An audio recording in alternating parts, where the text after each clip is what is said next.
time has finally arrived to complete the trilogy. So if you didn't watch my other videos and you're unfamiliar with the Galaxy of Games Shareware collections, basically these are CDs each with 300 or so games that are either bad, weird, bad, or not good. Now honestly, some of the games on here are good, but you have to sift through a lot of the garbage, and sift through a lot of the garbage is what I'll be doing most of this video. Because just like the last videos, I'm going to be playing all 300 games on here and telling you if there's anything worth playing, or if it's just a bunch of duplicates from the last 2 CDs, which is a distinct possibility. But there's only one way to find out, which is to play them all. So let's get started. Just like the previous editions, there are 300 games nested under 12 categories and an interface that looks largely similar to what was in Galaxy of Games 2. Everything is very similar in more ways than one, but we'll get to that. The total size of the games folder on the disk is 242 megabytes this time around, averaging out at around 806 kilobytes per game. They did remove the practical jokes and action games category, but they've been replaced with card and word games. Yay, I guess. At least there is a new jaunty little tune to wiggle our finger to when it boots up.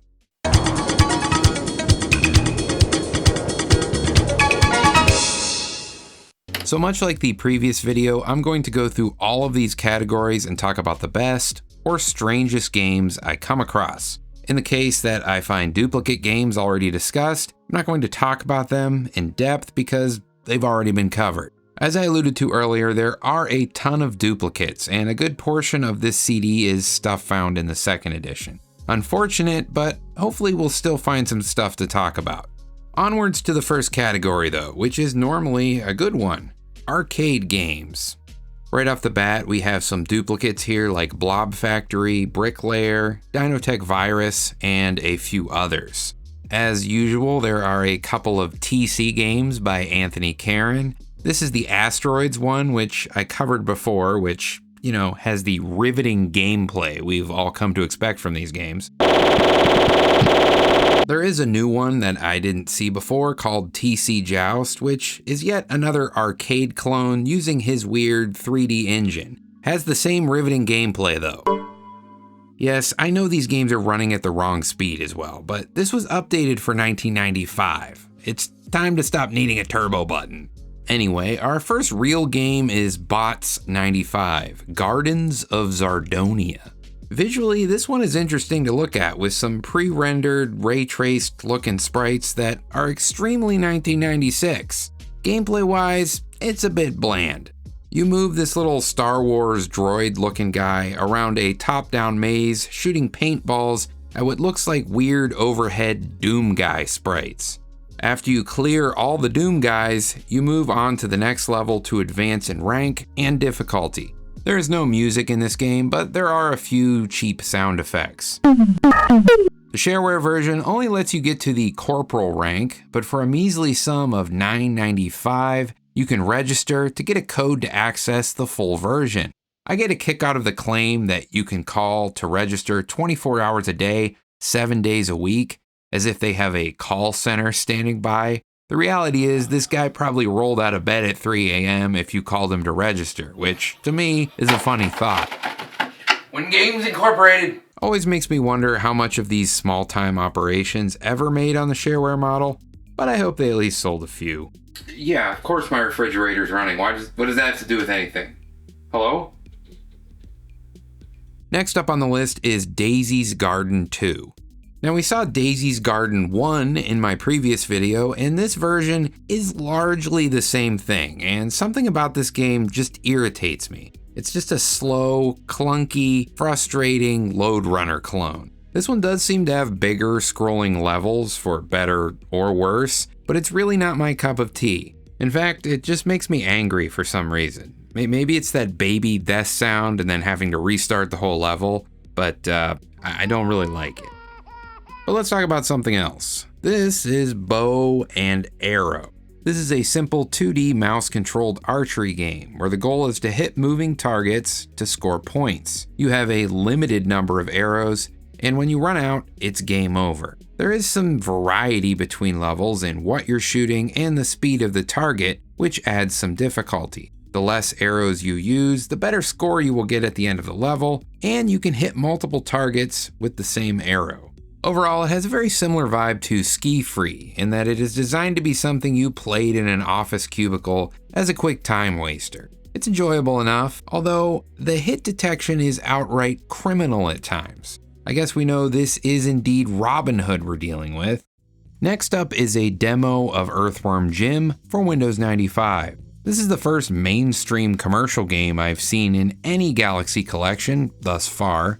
I think most people know of this game. It's an iconic run-and-gun platformer that has been released on practically every major system or console of the time period and beyond. For good reason too, it's a well thought out game mechanically speaking, and it's wrapped in a fun Looney Tunes inspired package. Funny enough, this is the only time I've really played this game much at all. I was far more familiar with the blatant knockoff called Crazy Drake that eGames I think put on their Red collection in the early 2000s. I am going to cover those weird color collections at some point too, so stay tuned. Back to Earthworm Jim though, I didn't know there was a Windows 95 version, but this seems like a good port of the game. Graphically it looks similar to the DOS version, might even look slightly better than the SNES version. That said, it's kind of a weak demo. You only get one level and the music was cut out, likely to save on file size. As a result, the game feels really barren and unnatural. Yippee! Yippee! However, getting in the mindset of I'm a kid and this CD is pretty much all I have for games, I probably would have played the crap out of this demo. For our next game we have... Hi, I'm Steve Moraff. Well, it was only a matter of time before we ran into one of these. This is Moraff's Escapade. If you watched my video where I explored all the Moraffware, you have seen this before. This is also the game that has a weird political agenda accessible from the main menu, which is actually more or less just some optimistic views of a utopian future more than anything too political. It discusses cures for cancer and aging, and predictions for the year 2050, 2075, and 2100. Onto the actual game, it's one of the better knockoffs of Lode Runner, with smooth controls, many levels, and of course the absurd sound design and graphics Steve was famous for. Love it or hate it, it has soul, you have to give it that. Although the nag screens for these games are annoying, I can't help but appreciate that he does grant you a lot of game to play for free, which is more than I can say for the next game. This one is called Order of Omega. This is best described as a Scooby-Doo chase simulator. You control this PI-looking dude in a blue trench coat, and you enter through doors that appear to spit you out in other random doors and locations. It's like traversing a 2D maze, and the goal is to find a briefcase hidden in the level. There are some odd-looking enemies that lower your health, like this disembodied floating clown head and a walking trash can. You do have a gun or some kind of attack, but it's not very effective, and you're better off just rushing through everything. I'll give it points for originality, and terrible amateurish graphics like this are my favorite part about exploring these CDs. They sort of burn themselves into your memory because they stand out. I don't think it's very engaging as a game though. It's only a one-level demo that can be completed in mere minutes, and to me doesn't give you much of an incentive to buy the full game. On to some more visually interesting mediocrity, we have Penny's Arcade from Win Games again. This is one of those mouse-driven shooting gallery games with a quirky gimmick. Instead of pointing and shooting, you control a floating low-poly rifle in 3D space. There is no crosshair, and you kind of guesstimate shots by judging how the gun is positioned. It is a bit tricky to hit anything consistently. Although maybe I'm just bad because this feels oddly like me trying to do something in Blender, which never ends well. The game can be played in multiple ways. You can just randomly shoot stuff, or there's a challenge mode that gives you a set amount of ammo to hit specified targets to win terrifying prizes. This seems more like a guy doing some programming exercises rather than trying to make something entertaining, but you can still register it 24 hours a day. Personally, I would rather play Shooting Gallery by Nels Anderson if I want something of this vibe and vintage, but the 3D graphics are novel. Next in the list we have Robots Light. Much like Yahtzee, you can always count on remake filler content on these CDs. This is an enhanced version of the turn-based strategy game Robots. I think I've explained the rules of this game a million times on this channel, but you basically move around and try to get the robots to collide into each other. To its credit, out of all the versions I've played from this era, this feels the most polished. Effort was made to add sound effects and an original soundtrack that goes way harder than it needs to.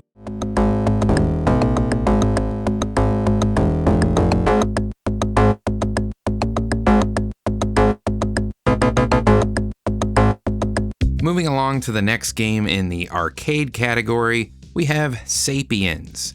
This is an updated version of a late 1980s game released for DOS, the Atari ST, and a few other 8-bit computers. It is probably one of the more complex games on the disc, although I'm a bit on the fence if I like playing it or not. It's sort of like Oregon Trail with an ancient caveman theme and more RPG elements. You go around talking with members of other tribes, hunting, fighting, and trying to survive. As for the people you encounter, you get quite a bit of dialogue options for communicating or trying to help them. They are extremely volatile though, and things can escalate from normal conversation to "Hognor will drink from your skull" rather quickly. There are a lot of options for insults, but in many cases just saying my name made them whip out a club and start trying to curb stomp me. And that brings us to the combat, which is kind of an awkward dance controlled by the mouse. This is where it really feels like a clunky 80s game, and it reminds me a bit of Barbarian by Psygnosis. Suffice to say, I didn't win many fights, and I think there's a steep learning curve on this game in general. I don't think it's bad. There seems to be quite a bit to explore and do. It's just a very old school game that you need a bit of patience to enjoy. At least the Shareware version gives you something to chew on rather than just a lame one-level demo, which seems to be going on with so many games here. Overall though, I think this one is worth a look, especially if you're kinda into the old school open world RPGs. But let's talk about the next game, which is SK111 Star Killer. Man, I don't know if there's something wrong with the graphics or what, but this is one ugly shoot 'em up. The sound is certainly something as well.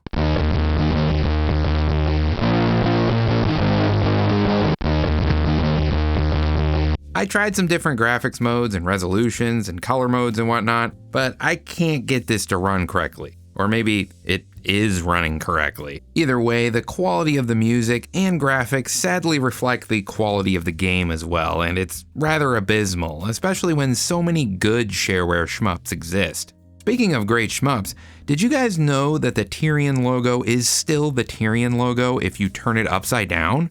That's far more interesting than this game, so let's move on. As for a few others that are mildly interesting, there is a blockout clone on here called Tritris, which isn't offensive but doesn't offer much to talk about. We also have the obligatory Snake clone with a game called Viper. It is level-based instead of being infinite or random like Polly's Python that I covered last time. It's got full music and sounds as well, with the latter appearing to be the developer's kids yelling into a mic.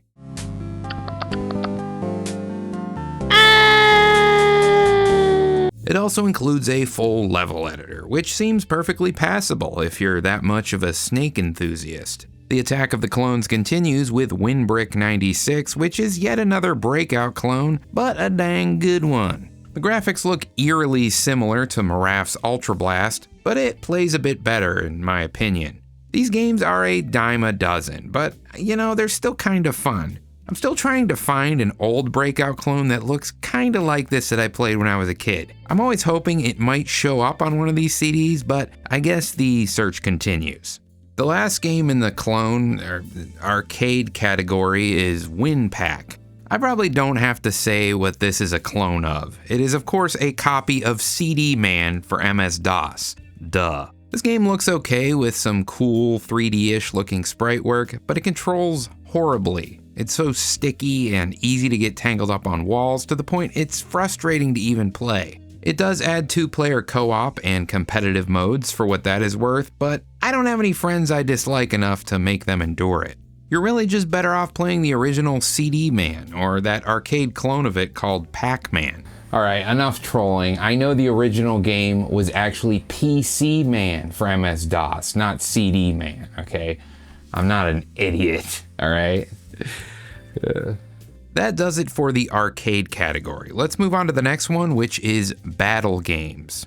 If I'm being honest, these types of games are the most difficult to review completely when I'm playing through a huge collection like this. Many of these are grand strategy games with a steep learning curve or minimal instructions. Realistically, when I'm playing through 300 games, I can really at maximum only dedicate about 20 to 30 minutes per game, so just keep that in mind. Also, forgive my ignorance and lack of skill in playing this genre of game. I really did try. With that out of the way, the first game on here is Battleground Ardennes. This one was developed by Talonsoft, who published the second Jagged Alliance game. This was the first in a series of 9 strategy games that allow you to simulate various battles. If you can't tell by the name, this campaign is based around the Battle of the Bulge that took place in World War II. It's a tabletop wargame with hex movement and turn-based combat. It reminds me a bit of Panzer General, but it seems to go further in the weeds with rules, terrain, and assault attack phases. I'm out of my element with games like this, but I still find Panzer General to be very playable, whereas this seems clunky and unintuitive. I don't know what it is about early strategy games for Windows, but almost all of them are a disaster in terms of UI. Even getting units to move was a bit of a chore. I finally figured out you can use the numpad to get them to move, and I was able to do something. Maybe that's obvious for games like this? I couldn't find movement instructions in the help menu though. That said, I think this game did well when it came out, so this is very much a me issue. It does have some rather nice visuals and lets you zoom in on the hexes to see the various terrain levels. And I think it's a good game for the right person. That person just isn't me. The next game, called Dogs of War, I would place in a very similar U-boat. This one is an unlicensed, computerized version of the board game Axes and Allies. Again, a pretty confusing UI for a game I don't think is that complex to learn in real life. I see no benefit in learning it here either, since it's not even playable with an AI opponent. It's internet or hot seat multiplayer only, so let's move on. This game is called Imperial Conquest. It's similar to a game called Warfare that I featured in my last video. It is another civilization-type conquest game with a very bare-bones presentation and a focus on ancient nations.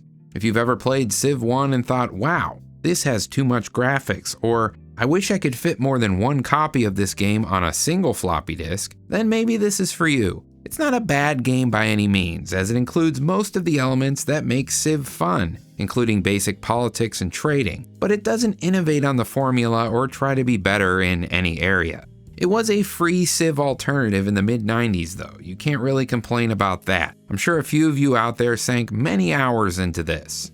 I can complain that there really isn't much left in the battle category worth mentioning in detail. There is a management program for Dungeons and Dragons DMs that seems largely incomplete. I'm curious if any of you who play D&D use anything modern like this to manage it. Most people I've met are very pen and paper about it. As far as actual games left, we have something called WW1 Air Fighters Strike Deck. This is sort of a bastard combination of war and solitaire, with the cards themselves themed around WW1 planes. To play, you draw cards from a deck that can be played against 5 stacks of cards in a solitaire layout. High beats low, and cards that use alphabetic characters need to be matched with each other. There is more strategy than a standard game of war, which is all chance-based, but it still seems like there is a bit of luck involved with winning. I'm not sure it belongs in the battle category, but it's alright. And hey, if you're into old planes, maybe you'll like this even more. Perhaps you'll go completely bananas after seeing this Fokker D7.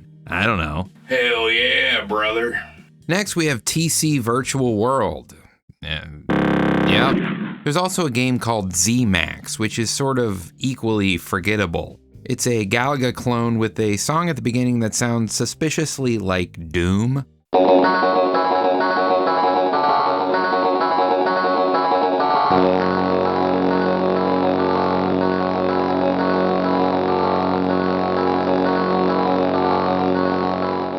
It's funny to see this is only a 2-level demo you can beat in around 62 seconds. I understand the dev's dilemma that you don't want to give them too much game or they'll never buy the full version, but I don't think this one gives you even enough to even be tempted. Summing up, that is about it for what is good in this category that isn't a duplicate like the excellent Slay or Mother of Battles that was covered in previous videos.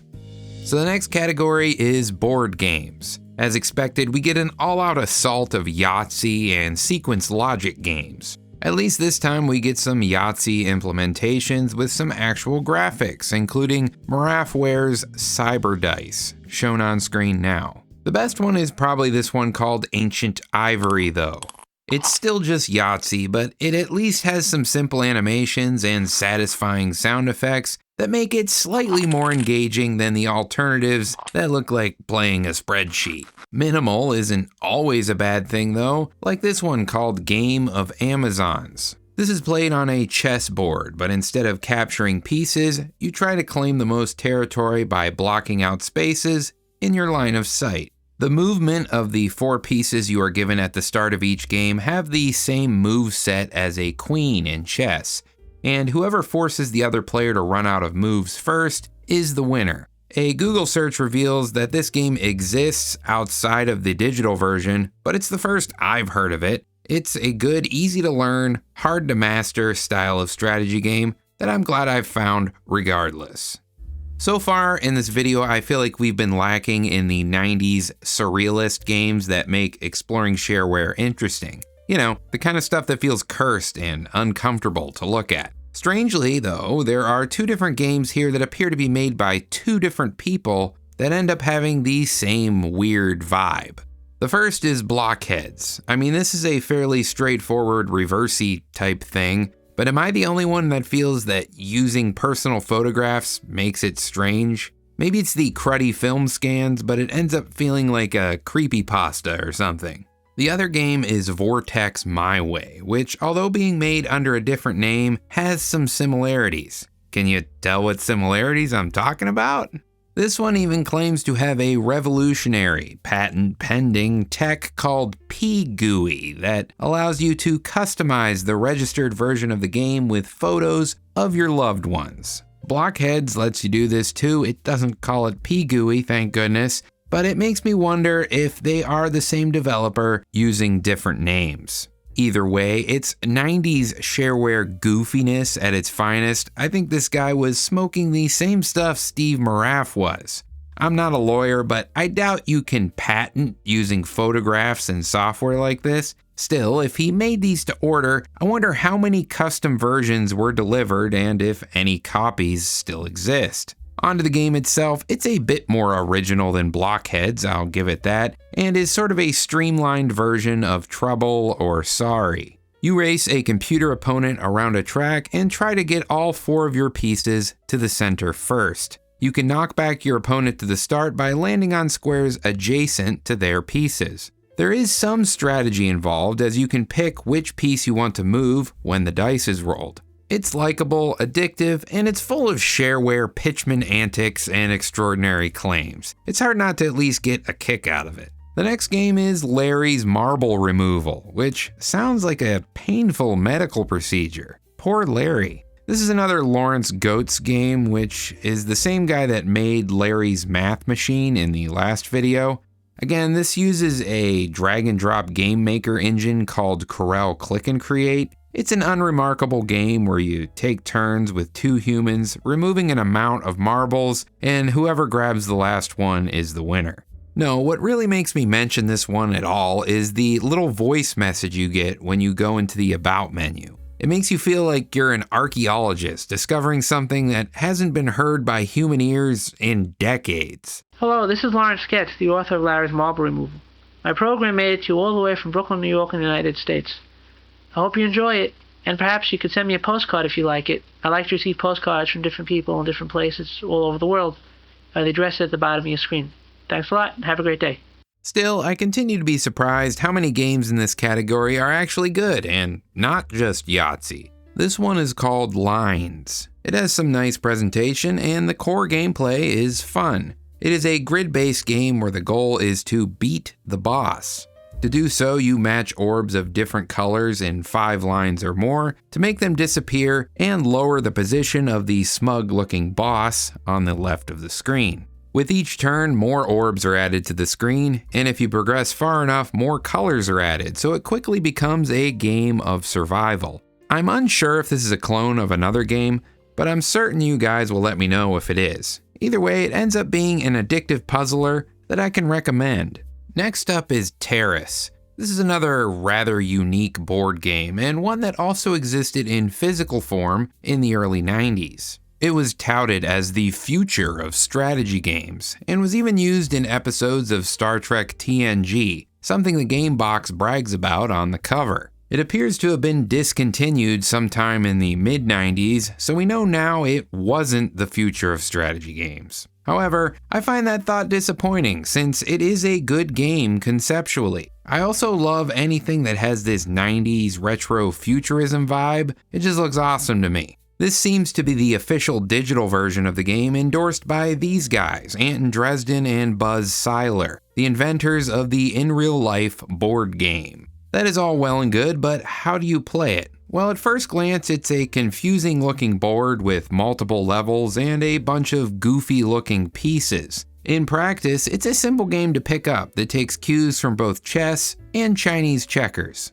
There's a piece with a T engraved on it that is much like a king in chess that must be protected at all costs. You win the game either by capturing your opponent's T piece or moving it across the board to the opposite corner. Your pieces are of various sizes for a reason, and you can only capture an enemy piece of equal or smaller size. This is the point of the different elevations on the board as well. You can only capture pieces by striking them from a higher point, which adds a new dimension of strategy and positioning. Very cool game, and the digital version looks almost as good as the real thing, which may have led me to make an impulse purchase for the real game on eBay, but you know. As for what is left in board games, there is a hideously ugly version of Monopoly called Winpolis. It features its own set of properties and businesses, while also adding some weird trivia to the mix, which gives you additional cash if answered correctly. It's still just Monopoly, and not what I would call a great version of the game. I cannot deny its quirky amateur design and personality though. I still greatly prefer this kind of art over something generic or generated by a machine. As for the remainder of items in this category, there isn't much to speak of. There's the usual chess, backgammon, and logic games. I will say this sequence logic game called Ultra Logic has great music though. Almost to the point of, why does a logic game have such good music?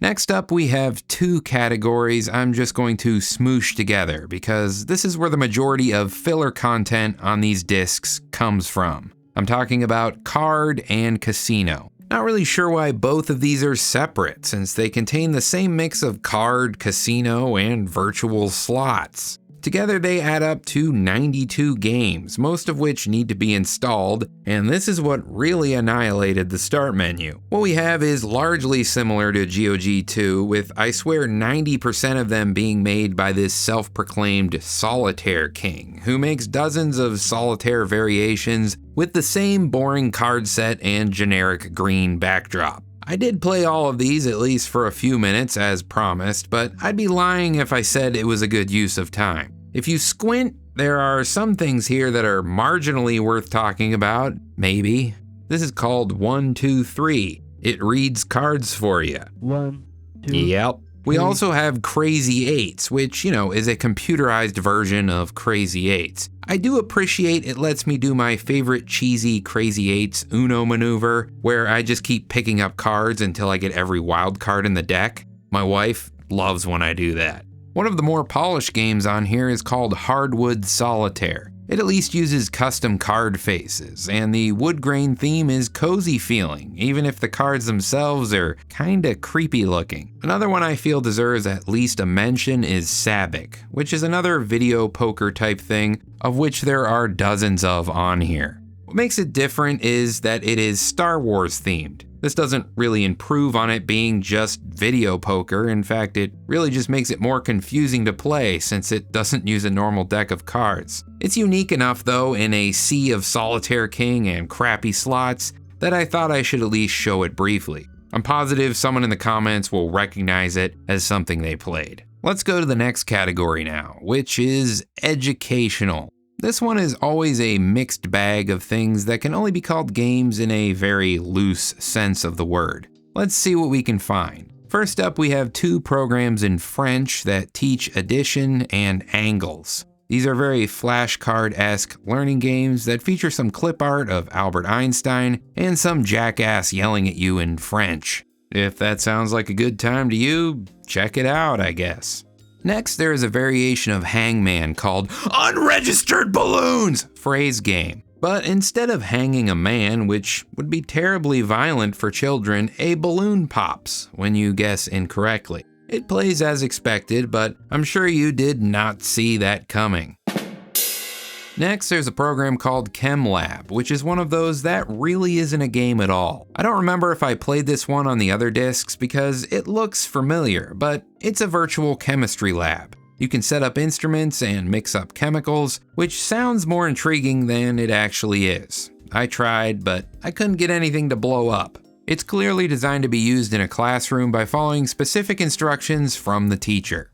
The next program here is called Colorblind, which seems like an unfitting name for a program that probably can't be played by someone who is colorblind. Maybe it's for testing colorblindness? I don't know. You're given a color and RGB values you have to adjust to match the color on the left. It's slightly more amusing than it sounds, but only slightly. Keeping with the same idea of slightly amusing, we have Crossing the Red Sea. This is a Bible trivia game where with each question answered correctly, you guide Moses across the Red Sea. Not the most exciting game, but to its credit, it's very interactive compared to the various low-effort, text-only trivia games you usually find. It at least has some primitive animations, music, multiplayer support, and what appears to be a large amount of questions. However, it's still just a trivia game, so there really isn't much else to say about it.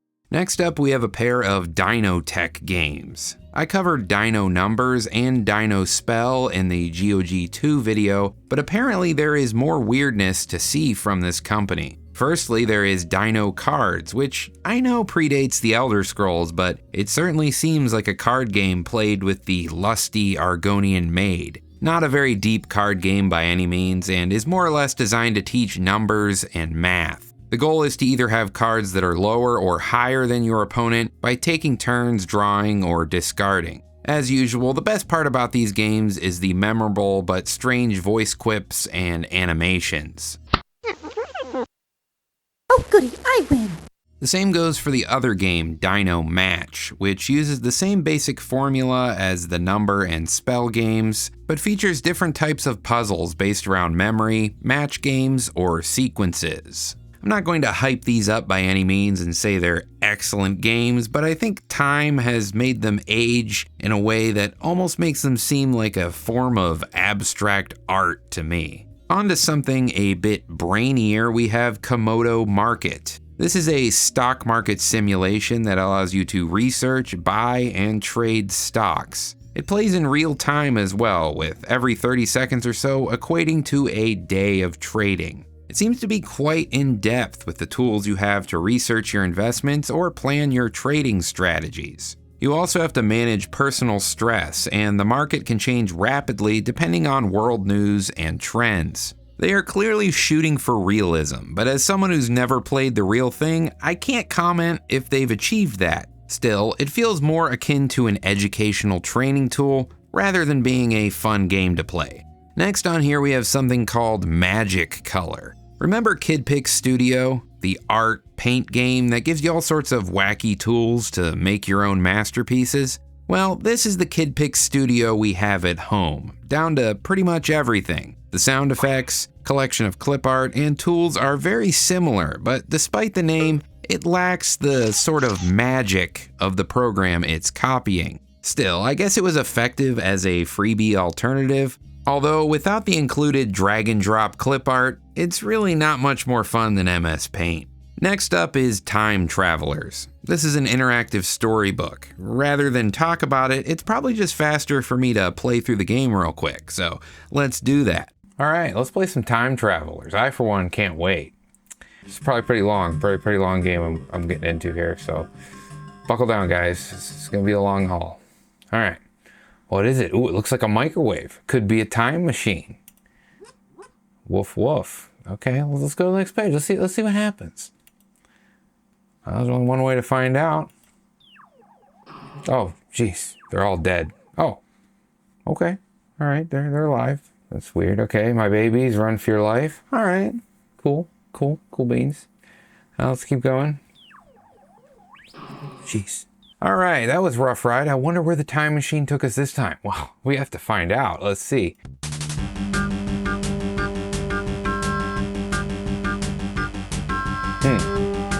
Yeah, so this is a stingy shareware cash grab for a storybook game that is pretty darn low quality to begin with. I would be very surprised to see if a full version of this game even exists anywhere, because who would want it? As for what's left in the educational category, there is Solar System for Windows, which is a customizable simulation that shows the movement of planets based on date. Other than that, there is a typical amount of mostly generic math, crossword puzzle, and nondescript trivia games. So let's move on to the next category, which is Other. Normally, this is where the weirder, more experimental programs are housed. The last two CDs had a potato disease simulator called Late Bright, and I'm afraid that is no longer included here. In its place, we do get some hokey stuff like this ESP trainer, D&D character designer, lotto number generator, and of course more of these eye programs that follow your mouse around. There are also a bunch of these, quote, automated episode guides for various TV shows like Star Trek, The Simpsons, Mystery Science Theater 3000, and The X-Files.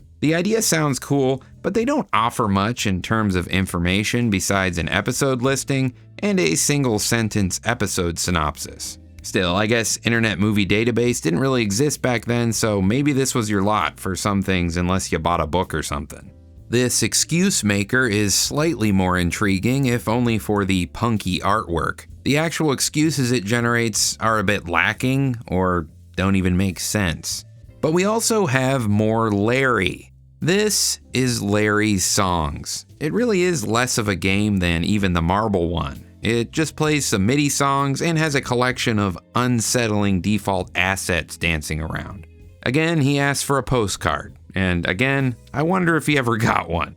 If you want something a bit more serious, there is Life Plan. This is exactly what it sounds like and is a program for tracking and setting short and long-term life goals. There are even wizards to get you started and an achievement system that allows you to tick off things you've done. It's similar to what you would find in various life goal-oriented smartphone apps these days, albeit a bit more clunky and stuck in the 1990s. I mean, just looking at it makes me want to watch Home Improvement, and I don't even know why. The last few things on here are online-based experiences, which makes sense since this disc was released in '97 when the internet really started taking off. The one on screen now is simply called Internet Gaming Zone. From what I can tell, this is an extremely early version of the MSN Gaming Zone before it got eaten up by Microsoft. This service was for matchmaking and playing simple games like chess or checkers online. It also appeared to have a metaverse-esque visual interface that resembled a castle you could explore. These types of things kind of make me sad to look at because these are experiences that are lost forever. Sierra had another service like this as early as '91, and again, all we have is memories of those who used it and a couple of screenshots. Let's not dwell on dead services though, for there is an online game on here that is still active today. This is Metal Knights 95, and this game has been around for quite some time now. Starting off as a DOS game in 94, it was later ported to Windows 95 and has continued to receive updates over the years. As of right now, it is available on Android and modern versions of Windows. What kind of game is it though? Well, it is a pure multiplayer game, so there are no computer opponents that you can play with offline. But that didn't stop me from at least seeing how it worked, since there is an offline hot seat mode.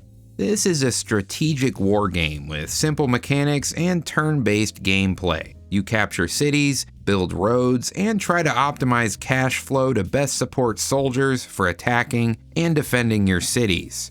No cultural or religious victories here. This is a conquest game. It's very simple to pick up, but I imagine managing a large number of cities and soldiers could get complicated after a few hundred turns. The maps are enormous, with some of them containing over 300 plus cities. This is clearly something designed for lengthy matches with many players that could go on for weeks, months, or years off and on. I'm not playing it with a human, but it seems like something that could be an addictive game if you get a good group together to play it. Especially if you can play it on your phone now. It seems perfect for that.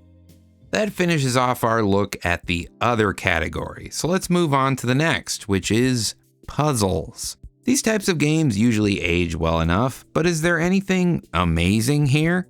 Yes, there's a game called Amazing 5. Is it something I would call amazing? It's alright. And it certainly isn't the first 3D maze game I've found on a Shareware collection, nor will it be the last, but at least it's well made. Lots of these early puzzle games kind of hurt your eye holes, but this one has soft gradients and looks simple, but nice. It even has a little protagonist and a cute little bunny character in the corner of the screen.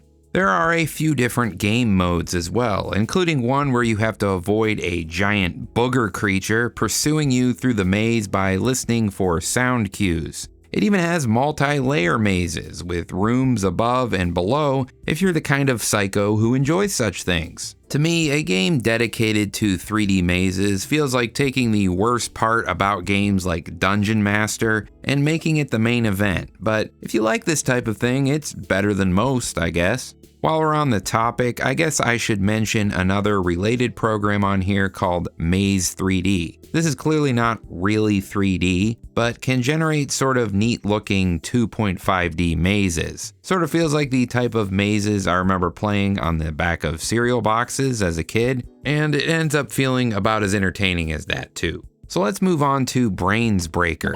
This one is a competent jigsaw puzzle game that has a nice variety of puzzles with high quality pictures for the time it was released. Also smooth animations, sound effects that give you a good dopamine hit when you find the right piece. It doesn't mess around though. While there are easy puzzles, it also has some pretty diabolical looking puzzles that I can't imagine trying to solve on a tiny computer screen. I don't think the Shareware version allows you to complete these large puzzles 100% or save them either, so good luck. Our next puzzler is called Brickbat. This is sort of a Klotsky puzzle mixed with a jigsaw with enemies that attack you. You control what I assume is the Brickbat, and you win by placing all the pieces of the puzzle in the proper order as quickly as possible. If you're hit or trapped by the mean-looking opposing brickbat, you forfeit the game completely and must restart. These enemies can be defeated by crushing them with the blocks you pick up, but they can do the same to you and also try to disrupt your progress by moving stuff around. This can be a frustrating game at times, and the 6 picture puzzles you can choose from have eye strain inducing designs. However, finally winning is satisfying, and trying to get faster clear times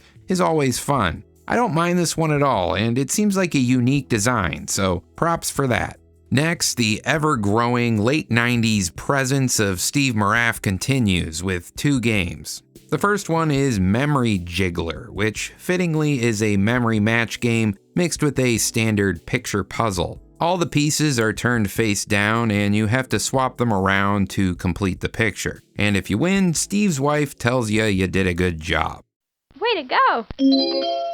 You can also import your own pictures as puzzles, so that's neat, I guess. The other one is Marath's Radiation, which is a psychedelic acid trip version of Minesweeper, and it seems like a pretty good version of the game if that is your bag. Not really a Minesweeper guy myself, but man, this needed to be mentioned because it's an oddly hellish looking game. I assume this is supposed to be Mars, but it feels unsettling with all these mine flowers and whatnot. Couple this with the cheesiest over-the-top order screen I've ever heard, even by Marath standards, and I can't help but respect it. Now available, Radiation on CD-ROM. Get it while it's hot.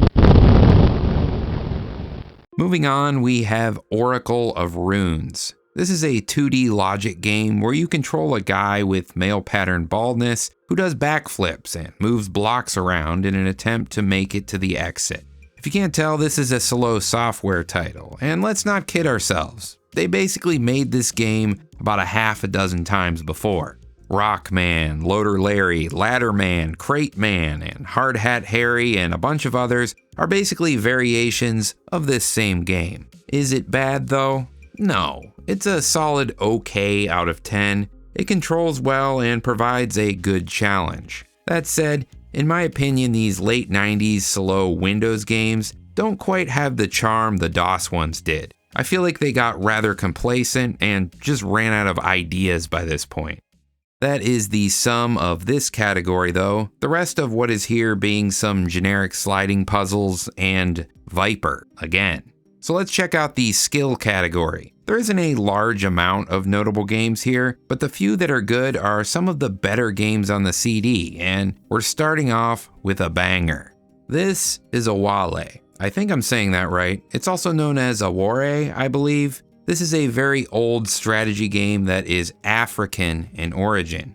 I really love the art direction of this. It reminds me of the look of the puzzles from the Her Interactive Nancy Drew games. Kind of photorealistic mixed with pre-rendered environments. It's a look I quite dig. As for the game itself, I have to say I was unfamiliar with the rules completely as I've never played this in real life. This computerized version makes it easy to learn, and looking around online, it still seems like one of the better digital versions of the game. The goal of Awale is to pick up a pile of stones on your side and distribute them one by one counterclockwise around the board. If the last stone you drop on your opponent's side equals a 2 or a 3, you can capture the pile. You can also do a multi-capture if the preceding holes contain 2 or 3 stones to really rack up points. The game continues until someone runs out of stones to play or the board becomes deadlocked. I'm not going to lie, I ended up losing track of time playing this game for over an hour.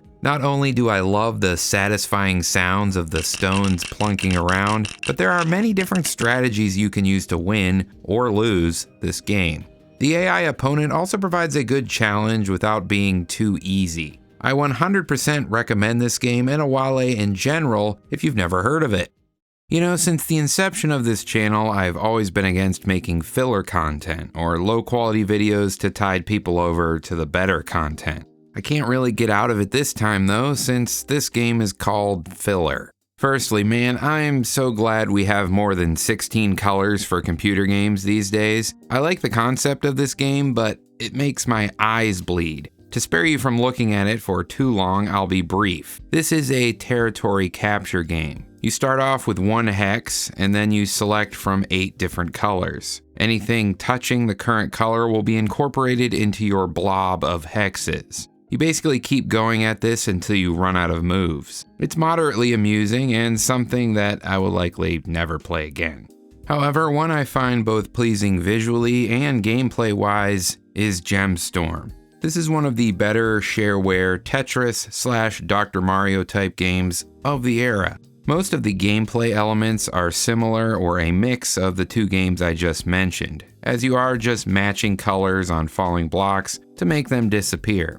Although, the repetitive nature of these games are what make them so relaxing and fun to play. You can't really think or stress about anything else besides just organizing, and you just get in a mindless rhythm that is fun to zone out to. That aside, I think Gemstorm does manage to differentiate itself from the myriads of other Tetris-likes in a positive way. One interesting element is that diagonal matches are allowed, and that tile sets or even the shape of the falling blocks themselves can take different forms between levels. You are also given objectives that you must complete to win. Some stages you can only win by using horizontal or diagonal matches, others will play at faster speeds or introduce other gimmicks to keep you interested. Add in fun power-ups that can get you out of some tight spots, great music, and you have an excellent falling block puzzle game that is still worth playing today. As for other items in the puzzle category, there isn't much else here that is noteworthy or not just on the other CDs like the various Maraf Zhang games. So let's go to the final frontier and play some space games. There are only 6 games in total here, with 2 of them being Stars and Gravity Well, both of which I covered in previous videos. The first new one on here is called Battlestar. It kind of plays like the typical Star Trek game where you explore different sectors and engage in turn-based combat. The major exception in Battlestar is all the ships are invisible, at least they seem to be. You have to use scanners to select different areas in the grid to find them, almost like playing Battleship. This one doesn't do much for me. However, feel free to violently defend the game in the comments and pick out what I'm doing wrong. I always appreciate that, honestly. Next, there's another game that attempts to innovate on the old Star Trek tactical formula. This one is called Fleet, and it shows a lot of heart and effort on the part of the creator. The graphics are nice, and it certainly tries some different approaches, unfortunately not all of which I can really get behind personally. Unlike most of these types of games where you control things on a simple turn-by-turn basis, this one uses wait states to automate what your ship will do next. It almost feels like scripting a battle rather than participating in it. Many actions take multiple turns to execute, so it sort of makes sense, but it's not very satisfying nor fun to play since it never really feels like you have much control. The help file says the way the system works is to make battles faster, but it feels counterproductive when every action takes so long to execute. Maybe I just need a few hours to master its systems, but if I never play this game again, I'd be fine with that. It just isn't very fun to me, especially when so many good Star Trek games exist. The next 2 games are a departure from any complexity though, and are straight up asteroid clones. The first one being Winroid, insert obligatory hemorrhoid joke here. This one looks familiar, but I don't think I've talked about it before. It is a very basic clone with a derpy looking spaceship and some neat blobular looking space rocks. It doesn't stray too far from the original game besides some very odd sound design. No! Overall, it is a serviceable Asteroids clone for the time, but ultimately nowhere near as good as this next one. This is YAAC, or Yet Another Asteroids Clone. Despite being yet another Asteroids clone, it succeeds in being one of the better ones I've played for early Windows. Dare I say it, it might even come close to Comet Busters. Okay, maybe not that good. But it does have some nice pre-rendered graphics, some unusual power-ups like auto-braking engines, and several others that affect your shield or weapon range. You also might notice the meters on the right side that monitor the power of your engines, weapons, and shields, all of which have a cooldown rate if they are overused. While the cooldown is rather quick, it does prevent you from just spamming movement or weapons, and knowing your shield is charged and ready to go is a nice inclusion. Some other welcome changes are the improved AI of attacking alien ships, which will chase you instead of using random firing patterns like Comet Busters or the OG game. This is a perfectly cromulent Asteroids clone that gives you what you expect, and maybe even a little bit more. That finishes off the space games though, which brings us to sports. I don't really think the folks at RomTech who put these collections together really know what sports are, or at least know what constitutes a sports game. There are around 20 items in here, but quite a bit of filler. There are a few of these league management or rostering programs for golf or soccer, a horse betting calculator, and some text-exclusive simulation games. There's also this slot machine / sports trivia game, which, okay, sure. We have duplicates from previous collections galore, and there are even 2 versions of Office Darts which are roughly the same. The Green's mini golf game makes a return as well, and it might be the only game I can think of that is on all 3 of the original GOG discs. This version is comically bugged for some reason though, and the ball just ignores all collision, so that's fun. As for what is new, or good, there are a few things. We have this one called Challenge Pool. This is an alright billiards game with decent physics, but it only has 1 game mode in the Shareware version. The cue ball also seems to be impossible to replace after a scratch as well, which is weird. It is probably the best pool game in Galaxy of Game history at this point, but that is kind of like coming in first place in a toe stubbing competition. It doesn't really feel like a win. The same could also be said about Win Bowl. This is an inoffensive bowling game with sound effects and passable graphics, but Wii bowling it is not. Don't get me wrong, there are a lot of old games that are fun to come back to, but games like this don't really feel worth the hassle unless you have some sort of nostalgic connection to them. Moving on, there are a couple of horse racing betting simulations. Welcome to the Winston Downs, which we've seen before, and A Day at the Races. These are both very similar games, almost to the point that they are easy to confuse with each other. Both are irresponsible father simulators, where you're given some cash and you bet on horses. As far as the drama of watching the races unfold, I think that the Winston Downs is more interesting. However, A Day at the Races has the advantage of having these dorky voice quips that play. The results are official. I'm not really someone who enjoys virtual gambling, or real gambling for that matter, but at least unlike the slot machines, there is some strategy or odds to play with on these. The next game we're talking about is centered around racing as well, but is implemented in a very strange way. It's called FazCar, and is essentially a turn-based NASCAR game. Maybe this is a thing, but it's a first for me. Each turn you have choices to make and options to switch lanes, move forward by 6, or do dice rolls in an attempt to pull ahead further than 6. You can even do pit stops, although I'm unsure what that does. I assume it affects your RNG somehow. A round of the game can be done in about 5 minutes, and there's some strategy needed to win. Being too conservative or too aggressive will ultimately make you lose the race, so balance is needed. Personally, I can't see it holding my attention for too long, but the concept is interesting to say the least. On to something a bit more wacky is Lunar Babal. While this is a basketball game, it certainly would have made more sense in the educational category. This is less of a sports game and more of a physics sandbox. You can use the mouse to control or shoot a basketball in 2D space and experiment with different levels of gravity. The physics fall a bit short since backboard shots don't work and the ball doesn't bounce when it hits the ground at all. But hey, you can play basketball with moon gravity, and that has to count for something, right? As expected, there really isn't much here. It just seems like a computer lab game from back in the day you just screw around with to waste time. I saved the most interesting game in this category for last though.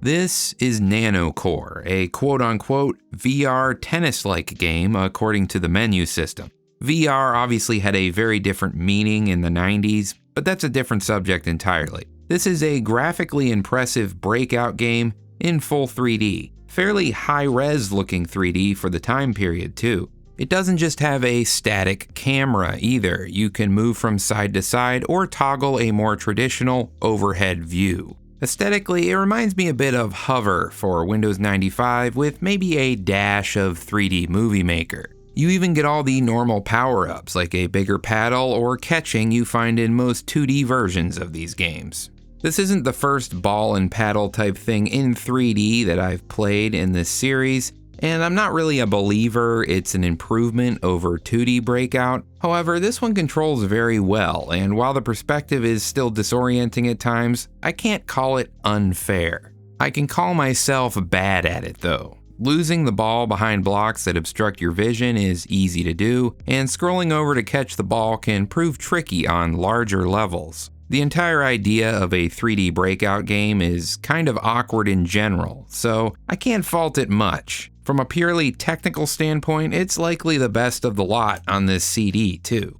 Again, that isn't much of a win considering what is on here, but we'll take it. This brings us to our last category, which is word games. I guess we're ending on a bit of a whimper here, but there really isn't too much in this category. There are 12 items with a few boggle-type games, crossword, hangman, cryptograms, and word searches. Nothing horrible, but nothing horribly interesting either. Although I will say this one called Multimedia Hangman tries its best at being at least a somewhat memorable experience.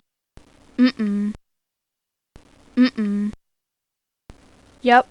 Really, the only thing in here that stands out is another Dynotech game creatively called Words. This is another falling block game clearly working off the framework of their Dr. Mario clone Boxes. Instead of colors, all the blocks are letters, but you can still match the same letters to clear them from the screen as you would with something of the same color. To actually win though, you need to spell the specified word listed as the active word. Once the active word is cleared, the game will keep giving you new words until you clear the number specified to finish the level. This is where the game kind of falls apart to me. I think a list of words would make this more interesting. When you only have the option to clear the active word, it's really just a waiting game until you're granted the right letters. With Boxes and the excellent Gem Storm included on this very disc, I see no reason to play this one. And that, my friends, finishes off the original Galaxy of Games trilogy. And it is of course customary to rate it. Overall, I'm going with a 3.5